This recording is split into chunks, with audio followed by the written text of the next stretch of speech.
You all with me? So, what am I going to do next? Yeah. So yeah, I come from Bath, as you may or may have gotten from the sort of stupid self-referential hints in the last poem.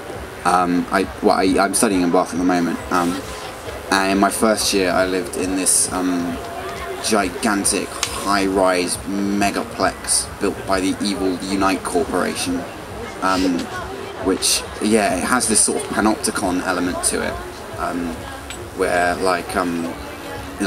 you can see everyone from anywhere you are. So it has this courtyard, and you can just see everyone in the courtyard, everyone in every opposing building, see into every single flat from where you are.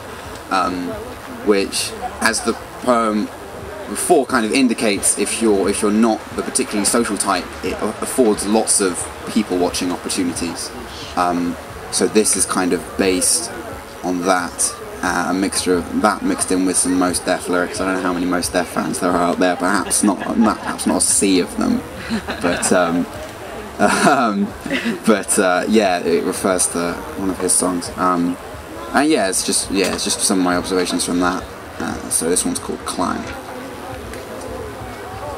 People climb into the night like moon boots, encased in new school voodoo, living locked down like loot movies on YouTube. Damien Hirst-like bodies and minds, frozen fast in open glass windows, their insides hanging out, pickled in alcohol and nicotine, petrified in the shock of adulthood, so any critic could walk past and judge. But at Waterside Courts at 4 AM, students do not resemble human beings.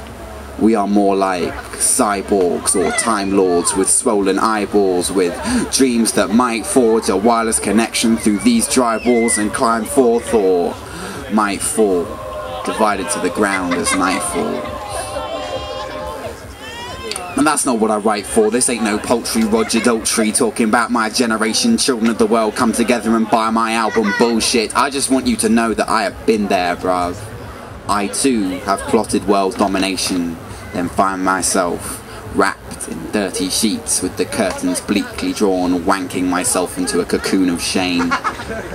I too have neglected a naked fridge and eaten Rustler's microwavable burger after Rustler's microwavable burger after Rustler's microwavable burger. You can believe I've gone from naught to tasty, till my zombie skin turns pasty and my liver churns over in disgust. I have hugged the rims of toilet seats while Gordon, Mr. Jägermeister and Jack Daniels gangbang my insides and give me an insight into what the words extra chunk pickle can really mean.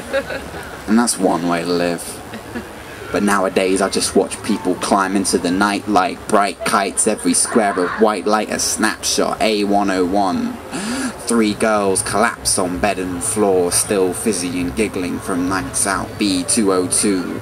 An illicit fight breaks out between 2 smokers, knocking Dragon Force and Slayer posters off the walls, A505.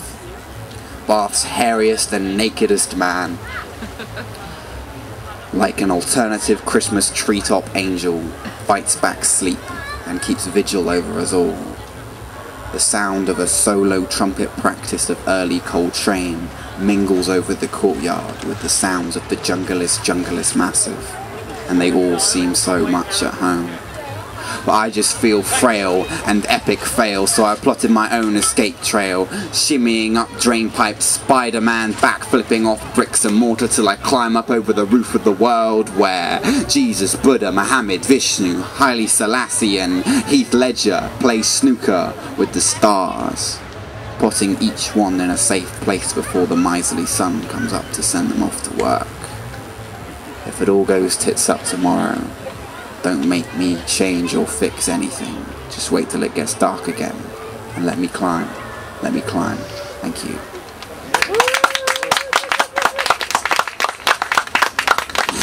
There's supposed to be another guy at 3. Do you want me to nap off and let him go on? No, we're running running late.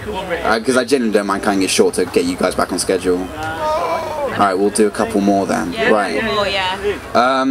Yeah, the next poem, I'm gonna invite a very good friend of mine to the stage. Well, he's not very good. He's an alright friend. Like, I've had worse friends, but he's quite bad at times. But he does alright as a friend. He's a 5 out of 10 friend. So yeah, I want everybody to give a warmish welcome to Jack's mate.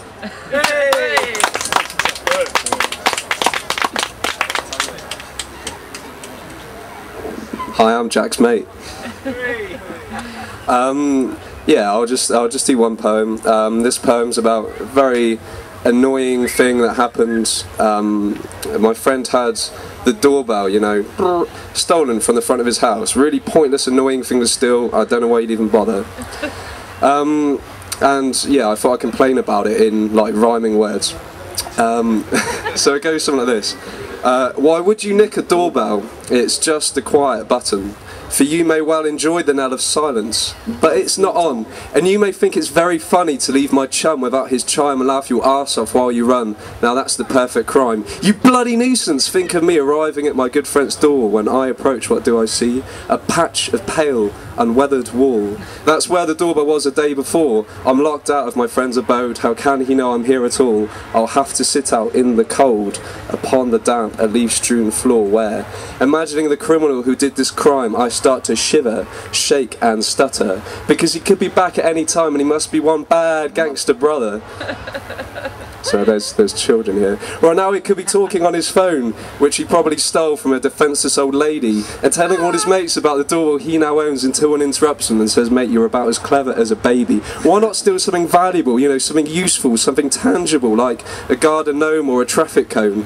And due to all this jesting from the crew, he heads back to the house where I'm still sat, and now he's angry, he's in a right stew, he's got a new plan of attack, so I better watch my back. He's stomping down the road, drinking a can of Stella, kicking cats that cross his path, thinking, I'll sneak around the rear and raid the vegetable garden. The thought of stealing vegetables gives me a massive hard-on. I'm tempted by tomatoes, I'm partial to the parsley, I'm a badass gangster crook, you know that you can't stop me. I'll take it all. Booty and blunts, fast cars and all your cash, and if you stand in my way you best know I'll be capping your ass. Blow. I'm such a badass, when my mum told me to tidy my room I just called her a cow and said, I ain't tidying nothing, mum. How you like me now? And people, let me tell you, I was so scared that I legged it down the garden path and back to my own house where I'd be safe and sound, because the doorbell gangsters rule this town and there ain't nothing we can do except replace our doorbells with brass knockers, but then the thieves would probably nick them too. Cheers. Jack's mate. He won't say bitch in front of your kids, but he will mention massive hard-ons. Sort of, yeah. He's a nice man though, you should go talk to him, he's really affable. Like, okay, yeah, we'll do one more and then we'll go do some other stuff.